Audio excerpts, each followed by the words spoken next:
कल हम लोगों ने शब्द पढ़ रहे थे और कल शब्द पढ़े थे किस पर? स्रोत के आधार पर। आज हम लोग आगे बढ़ेंगे और कल मैंने बहुत जल्दी पढ़ाया था, आज बहुत धीरे धीरे पढ़ूंगा। हाँ, रचना के आधार पर, रचना के आधार पर शब्द की भेद। किसके आधार पे? पहला कौन सा भेद था? स्रोत के आधार पे। दूसरा है रचना के आधार पे। इसे हम कह सकते हैं, इसका एक नाम और है बनावट के आधार पर शब्द के भेद। इसका एक नाम और है जो संस्कृति में है, संस्कृत में व्युत्पत्ति के आधार पर शब्द के भेद। मतलब यदि ये पूछा जाए कि रचना के आधार पर, सब बनावट के आधार पर, व्युत्पत्ति के आधार पे, तो ये तीनों नाम एक हैं और इनके आधार पर शब्द के भेद तीन होते हैं। कितने हैं? तीन होते हैं। कौन कौन से तीन हैं इसको समझ लेते हैं। पहला है रूढ़ शब्द, दूसरा है यौगिक शब्द और तीसरा है यौगिक रूढ़ शब्द। यदि पूछ लिया जाए कि व्युत्पत्ति के आधार पर शब्द के कितने भेद हैं? तीन। कौन कौन से? रूढ़, यौगिक और यौगिक। फिर पूछ लिया जाए बनावट के आधार पर शब्द के कितने भेद हैं? तो तीन। कौन कौन से? रूढ़, यौगिक और यौगिक। फिर पूछ लिया जाए रचना के आधार पर शब्द के कितने भेद हैं? तो भी तीन है, रूढ़, यौगिक और यौगिक। अब हम इनके विवरण पर चलते हैं। तो सबसे पहले हम हेडिंग डालेंगे रूढ़ शब्द। कौन सा? रूढ़ शब्द। ठीक है। रूढ़ का अर्थ क्या होता है? रूढ़ का मतलब होता है परंपरा। हर शब्द का अपना एक परंपरागत अर्थ होता है। हर शब्द का अपना एक परंपरागत अर्थ होता है, लेकिन अगर रूढ़ शब्द को हम तोड़ दें तो जो इसका चला आ रहा अर्थ होता है वो नष्ट हो जाता है। तो जिन शब्दों के टूटने से, जिन शब्दों के टूटने से उनका मूल अर्थ नष्ट हो जाए। कैसा हो जाए? नष्ट हो जाता है। जिन शब्दों के टूटने से उनका मूल अर्थ नष्ट हो जाता है उसे रूढ़ शब्द कहते हैं। एक चीज समझ लीजिए, हमारी जो परिभाषाएं हैं वो किताबों से बहुत ज्यादा भिन्न होंगी। तो जिन शब्दों के टूटने से उनका मूल अर्थ नष्ट हो जाता है उसे रूढ़ शब्द कहते हैं। जैसे मैंने कहा, अच्छा शब्द है पानी। क्या है? पानी। दूसरा शब्द है, हम लिख रहे हैं कमल। तीसरा शब्द है हाथ, यह है। चौथा शब्द हम और लिखते हैं गेहूं।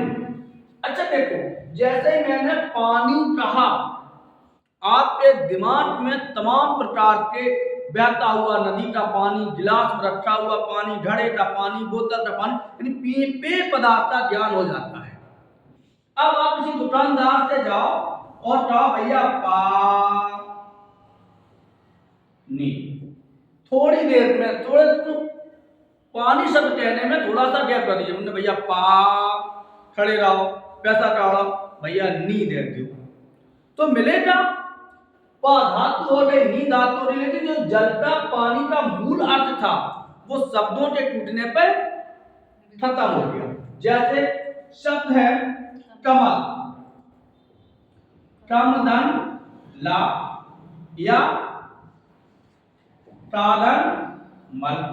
जब तक ये इकट्ठा रहेगा कमल, तो आपके दिमाग में एक पुष्प की, एक फूल की फोटो आती है कि लक्ष्मी मैया कमल पे बैठी हैं। सही है? किसी का चुनाव चिन्ह कमल का निशान है, मतलब एक कमल की तस्वीर आ जाएगी। किसी के जेब में कमल लगा हुआ है। लेकिन अगर हम इसको तोड़ दें, कम धन लायक का धन मल, अगर बोर्ड पे लिखा हो इस तरीके का ऐसे, तो क्या इसका अर्थ निकाल हो गया कि कमल है? नहीं है, तो इसका मूल अर्थ नष्ट हो गया। शब्द है हाथ। तुरंत दिमाग में आएगा यार, हाथ से तुम थप्पड़ दे, हाथ ना हो कुछ ना हो। लेकिन यदि हम कहें भैया हाथ है, क्या सही हो जाएगा? मूल अर्थ खत्म हो जाएगा। और देख लेते हैं,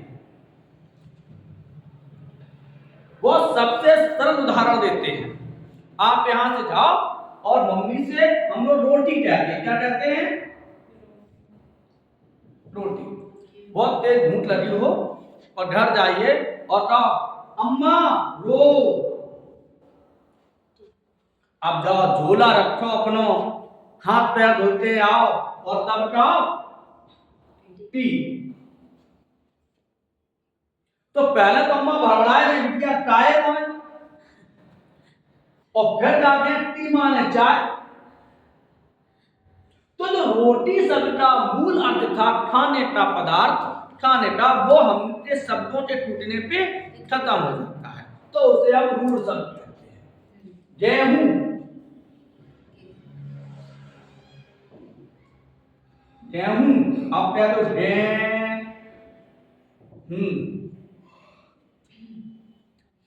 दुकान पे जाओ और भैया सब्जी लेने जाओ और जाकर भैया पालक ले दो, क्या कह रहे हो?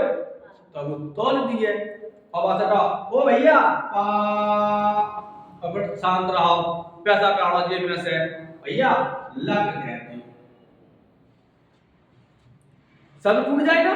तो जिन शब्दों को तोड़ने से उनका मूल अर्थ खो जाता है या नष्ट हो जाता है, अर्थ तो रहता है लेकिन उनका मूल अर्थ जो परंपरागत अर्थ चला आ रहा है वो नष्ट हो जाता है, उसे हम रूढ़ शब्द कहते हैं। समझ में आ गया होगा? आशा करते समझ में आया होगा। जैसे पूछा जाता है, एक शब्द मैं यहां पे देता हूं,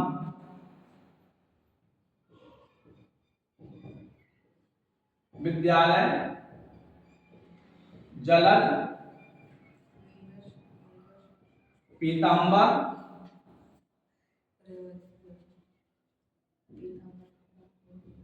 पुष्प। यहां पर कौन सा शब्द रूढ़ शब्द है? विद्यालय, पीतांबर, जलद, पुष्प रूढ़ शब्द है। तो देखिए विद्या धन आलय दोनों शब्द टूट गए, अर्थ बना रहा विद्यालय, विद्या का घर। जलद जल से उत्पन्न, ये यहां भी अर्थ बना रहेगा क्योंकि पुष्प। अब इसको तोड़ दो, पु या पुष्प धन पा, कोई मतलब नहीं है, तो ये शब्द कैसा हो जाएगा? रूढ़ शब्द, जिसके टूटने पे उसका मूल अर्थ खत्म होता है। आगे बढ़ते हैं, रूढ़ के बाद आता है यौगिक शब्द। कौन सा?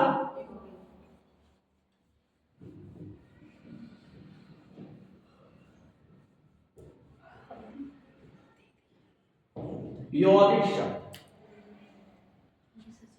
परिभाषा होगी, दो रूढ़ शब्दों से मिलकर बना शब्द, दो रूढ़ शब्दों से मिलकर बना शब्द क्या कहलाता है? यौगिक।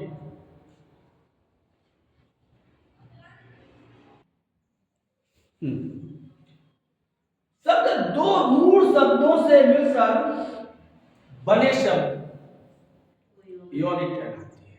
जैसे शब्द हम ले रहे हैं विद्याधन विद्याधन आलय शब्द हो गया विद्या। अब देखो विद्या कैसा है, रूढ़ शब्द है, अगर इसको हम तोड़ दें तो बीधन धा हो जाएगा, कोई मतलब अर्थ नहीं निकलेगा। आलय तो आधन लय या आल धन या कोई अर्थ, लेकिन ये नया शब्द बन गया विद्यालय। तो ये क्या है, दो रूढ़ शब्दों से मिलकर बना शब्द क्या कहलाता है, यौगिक कहलाता है। फिर अब रूढ़ शब्द बनते हैं, यौगिक शब्द बनते कैसे हैं। सबसे पहले यौगिक शब्द इस प्रकार का शब्द है, यौगिक शब्द रूढ़ है या यौगिक है, नहीं यौगिक है भाई। देखो योगदान एक, इसका मतलब है कि अब हम समझाएंगे या हम लोग समझेंगे कि यौगिक शब्द कैसे बनते हैं। एक तो परिभाषा हो गई कि दो रूढ़ शब्दों से मिलकर बना शब्द यौगिक होता है। अब हम ये देख लेंगे कि यौगिक शब्द कैसे कैसे बनते हैं। सबसे पहले बनते हैं रूढ़ शब्दों से, रूढ़ शब्दों से कैसे बनेंगे, रूढ़ शब्दों से जैसे हमने कहा हिमदन आलय, हिमालय हिमालय, हमने कहा रमादन ईश रमेश। तो यौगिक शब्दों से, इन रूढ़ शब्दों से ईश भी रूढ़ है, रमा भी रूढ़ है, दोनों तो मिलकर एक नया शब्द बन गया रमेश। तो ये कैसा हो गया, यौगिक हो गया। अब अपने आप में रमेश यौगिक ही रहेगा, रूढ़ नहीं रहेगा, क्योंकि जब इसको हम तोड़ेंगे तो शब्द रमादन ईश निकलेगा। दूसरा, तो रूढ़ शब्दों से भी यौगिक शब्द बनते हैं। अगला देख लेते हैं,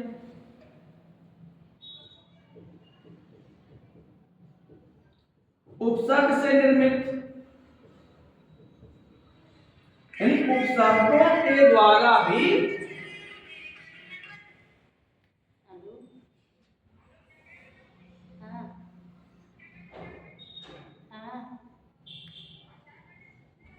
उपसर्गों से भी रूढ़ शब्द बनते हैं। जैसे शब्द है जन, अब हमने लगा दिया आ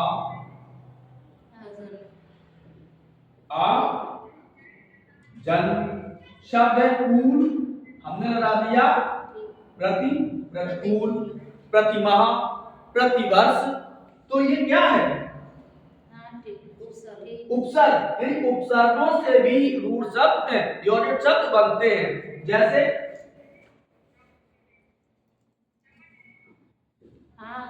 देश, हमने लगा दिया परदेश,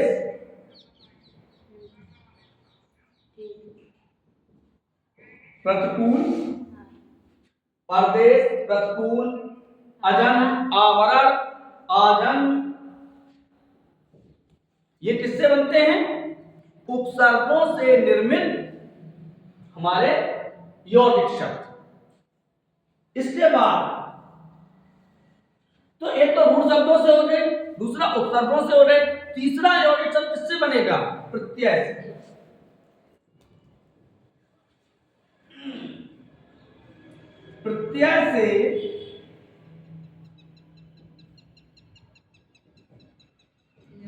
प्रत्यय से निर्मित, जैसे शब्द है मीठा, धन आई, क्या हो गया, मिठाई।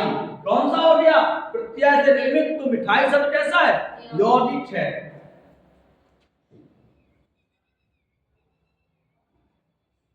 झगड़ा, धन आलू, क्या बन जाएगा, झगड़ालू।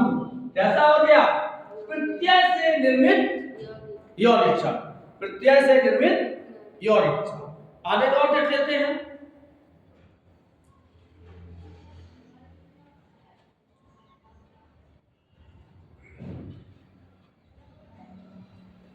शब्दों की द्रुति से, शब्दों की द्रुति से भी यौगिक शब्दों का निर्माण होता है। अब शब्दों की द्रुति कौन होती है, कि जब दो शब्द एक जैसे आ जाए, चाहे वो संज्ञा के हों। जैसे संज्ञा शब्द देख लेते हैं, संज्ञा शब्दों की वृत्ति से राम राम,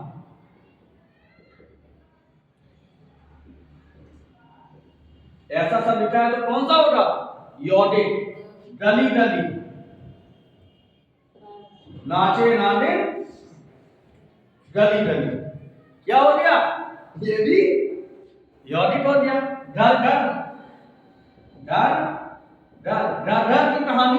तो सर्वनाम शब्दों की भी वृत्ति होती है, इस शब्दों की वृत्ति, उसमें संज्ञा शब्द हो गए। अब कहते हैं कुछ सर्वनाम होते हैं,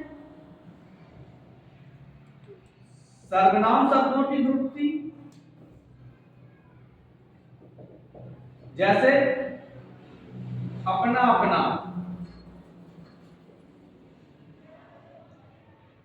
मेरा मेरा। अब ये देखो तेरा मेरा तो नहीं होता यौगिक, तेरा अलग है मेरा अलग है, लेकिन अपना अपना, मेरा मेरा, ये क्या है? तेरा तेरा, तेरा तेरा मेरा साथ। तो ये क्या हो गया? सब सर्वनाम शब्दों की विशेषण से देख लेते हैं, विशेषण शब्दों से। मीठा मीठा, मीठा मीठा विशेषण है। काला काला, गोरे गोरे मुखड़े पे काला काला चश्मा, काला काला गोरा। यदि हिंदी फिल्मों के गीत सुनोगे तो बहुत ज्यादा संज्ञा सर्वनाम विशेषण क्रिया विशेषण सब मिलेंगे। लोग सुनते रहिए, हम तो वो सुनते जरा दिखला जा, एक बार आ जा। तो विशेषण शब्दों से भी बनेगा आजा आजा। हाँ, इसमें भी बनेगा आजा आजा, बन गया। देखिए, तो शब्दों की वृत्ति से भी यौगिक शब्द बनते हैं। क्रिया शब्द से, अगर क्रिया शब्द की वृत्ति हो जाए, चलते चलते मेरे गीत याद रखना, चलते चलते, आते आते, जाते जाते, खाते खाते, बैठते बैठते। एक वो पहले गीत आया था, चलते चलते यूं ही थक जाता हूं मैं, बैठे बैठे यूं ही सो जाता हूं मैं, क्या यही प्यार है? पड़ोसी बोला प्यार व्यार कुछ नहीं है रे, बीमारी है, इलाज करवा ले, कमजोरी है कमजोरी। तो विशेषण शब्दों से भी, की वृत्ति से भी क्या बनता है? मीठा मीठा, काला काला, गोरा गोरा, चलते चलते। तो क्रिया शब्दों की वृत्ति से भी विशेषण शब्द बनता है। विस्मय बोधक शब्दों से भी यौगिक शब्द बनता है। छी छी, अरे अरे, अरे अरे, हाय हाय। हाँ, अपने ये बात करें, अरे अरे सुनियो, ओरे ओरे, क्या है? देशा जो टेक्नोलॉजी है, लेकिन यौगिक शब्द है। तो यौगिक शब्द देख लिया हमने, जो दो रूढ़ शब्दों से मिलकर बना शब्द यौगिक कहलाता है। योड धन इट, योड माने होता है जोड़, इट माने से संबंधित, जो जोड़ से संबंधित होते हैं उन्हें भी यौगिक कहते हैं। अगला यौगिक के बाद आता है यौगिक रूढ़। यौगिक रूढ़ शब्द, यौगिक रूढ़ क्या होता है?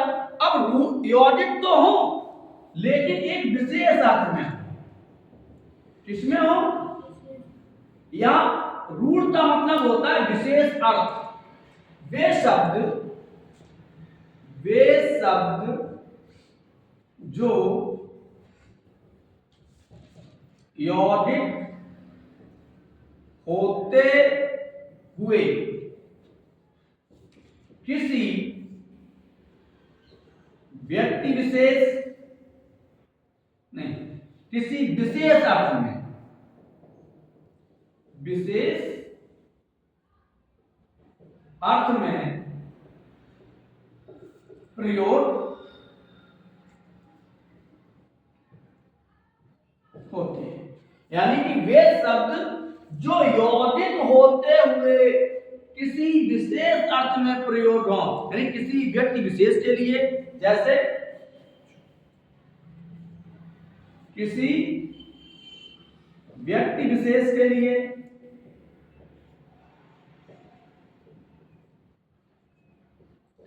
किसी स्थान विशेष के लिए,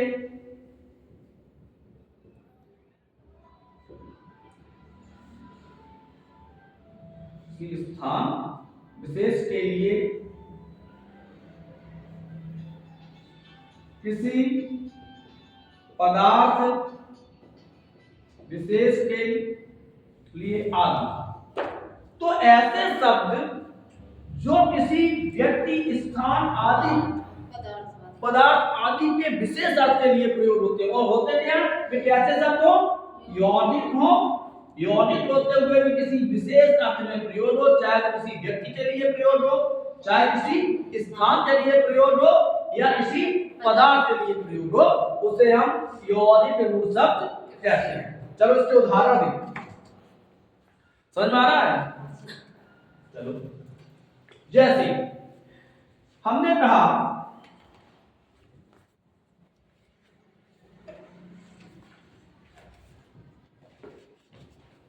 पहले शब्द को सुनना, पीतांबर, नीलांबर, श्वेतांबर,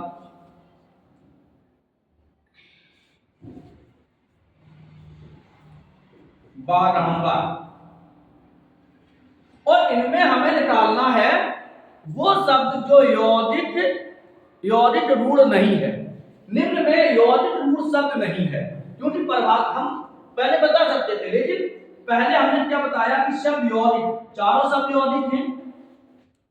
अब बात आई किसी विशेष अर्थ में, तो पीतांबर पीले हैं बस जिनके, अर्थात विष्णु विशेष अर्थ में आ गया।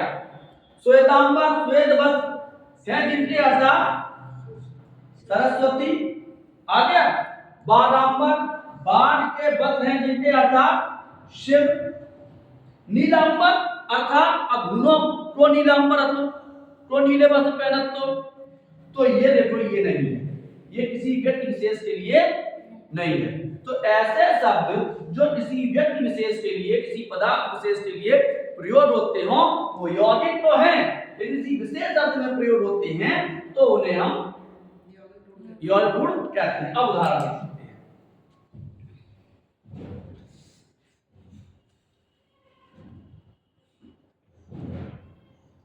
गजानन अर्थात गणेश। सदानंद अर्थात कार्तिकेय, इनके भैया हैं, कार्तिकेय इनके भैया हैं। गजानन। पीतांबर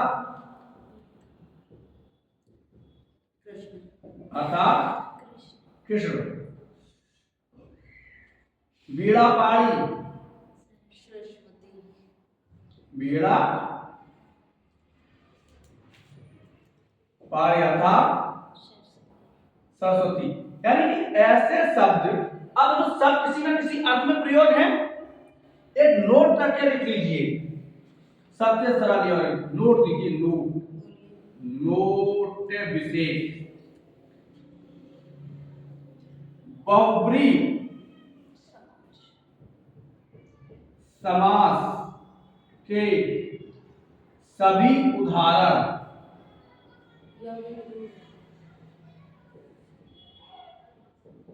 यौगिक रूढ़ होते हैं। बहुब्री समास के सभी उदाहरण यौगिक रूढ़ होते हैं। आशा करते हैं समझ में आया होगा। तो रचना के आधार पर शब्द में कितने भेद हैं? 3 भेद हैं। बनावट के आधार पे 3 भेद हैं। व्युत्पत्ति के आधार पे 3 भेद हैं। कौन कौन से? रूढ़, यौगिक और यौगिक। रूढ़ शब्द वे होते हैं जो टूटने पर अपने मूल अर्थ को खो देते हैं, गेहूं, चावल, पानी आदि सब। यौगिक 2 रूढ़ शब्दों को मिलकर बने शब्द यौगिक कहलाते हैं। जैसे विद्यालय, हिमालय, शिवालय, हैं? प्रत्यय से भी बनते हैं आजन, प्रतिदेश, प्रतिकूल, मिठाई, चढ़ाई, लड़ाई, हैं? उपसर्ग से बनते हैं। इसके बाद यौगिक रूढ़, वे शब्द जो यौगिक होते हुए किसी विशेष अर्थ में प्रयोग हो, जैसे पीताम्बर, गजानन, हैं? बादाम्बर। तो वे शब्द जो बहुब्रीहि समास से जितने भी उदाहरण होते हैं वो यौगिक। कल हम लोग पढ़ेंगे, आज ही हेड डाल दे रहे हैं, कल का हमारा जो चैप्टर होगा वो होगा आपका बहुत मोस्ट है, अर्थ के आधार पर शब्द के भेद। और कल केवल हम लोग बहुत ज्यादा पढ़ेंगे तो 4 शब्द पढ़ पाएंगे, 5। कल इसको बहुत डिटेल में, कल इसको बहुत जरूर पढ़ना। चलिए तब तक के लिए राधे राधे।